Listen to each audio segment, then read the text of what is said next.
Hi everybody, I hope you're enjoying your virtual readers today. I had a hard time deciding what book to read to you, but I think you'll enjoy this one because I thought of a surprise I can add at the end. It's called Possum and the Peeper. You guys all know I like possums. Peep, peep, peep. Possum opened one small eye. What was that noise? He buried his head deeper in his warm winter nest.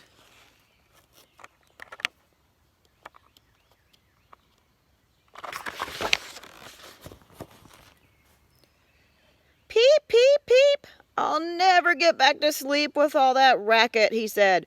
I'm going to go find out who's being so inconsiderate so early in the spring. Possum stepped out into the cool green morning.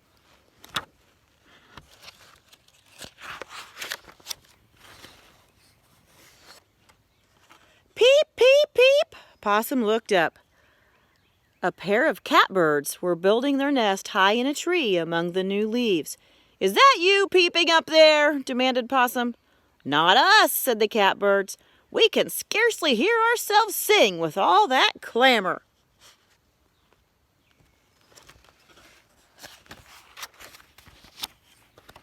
Well, I'm going to see for myself who's making such an awful din. We'll come too, said the catbirds. We can search high in the trees while you look low on the ground. They set off through the woods.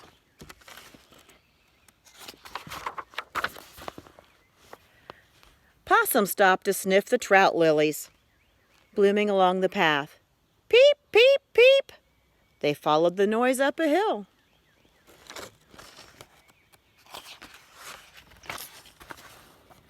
At the crest of the hill stood a bear, blinking blearily outside his cave. Who woke me from my warm winter sleep? He snarled, showing his long white teeth. Was it you? He said, spying Possum. No, said Possum, but we are on our way to find out who it was. I'd better come along then, growled the bear. You may need someone of my size when you find this fellow. They continued over the hill, the catbirds flying overhead, the bear grumbling along behind. The spring sun shone down warm on their feathers and fur. Peep, peep, peep! The sound was getting louder and louder.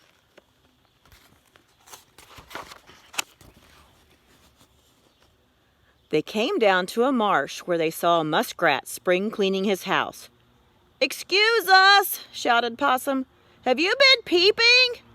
What? Yelled the muskrat. I can't hear you over all that noise. Well, we're on our way to put a stop to it once and for all, said the bear. If you could show us the way through this swamp.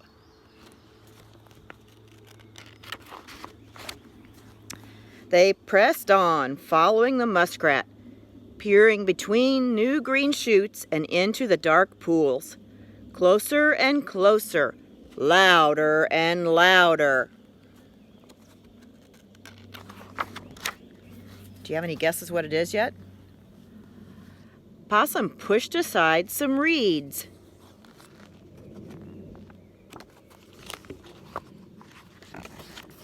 Aha! They cried, squinting at a small spot on the bank. How could such a speck of a thing make such a huge racket? Asked the bear. You have woken up the entire forest, little frog, said Possum.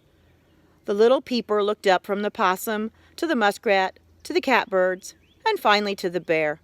Then he puffed out his tiny throat. Rise and shine, he shouted. Shake a leg. Build your nests and clean your burrows. It's spring, it's spring, it's spring. The bear stepped closer to the little frog. I, he growled, don't like to be awakened so early in the year. Especially, he added, by a frog. See, he's all got his chin all puffed out there. Oh, but look at the beautiful spring flowers, cried the peeper. and sniff the good spring smells. How could you want to sleep through such a glorious spring day? The animals looked around at the budding trees. They smelled the blooming flowers and felt the warm sun shining. They listened to the buzzing bees and warbling birds. Legs stretched and bellies rumbled. It was true, quite true. No one could deny that it was a fine thing indeed to be out and about on the first warm day of spring.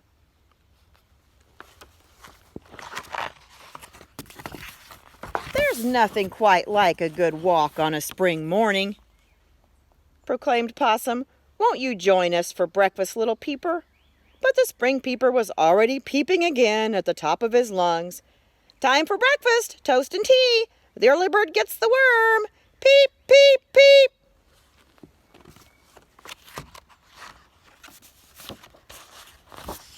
Peep, peep, peep.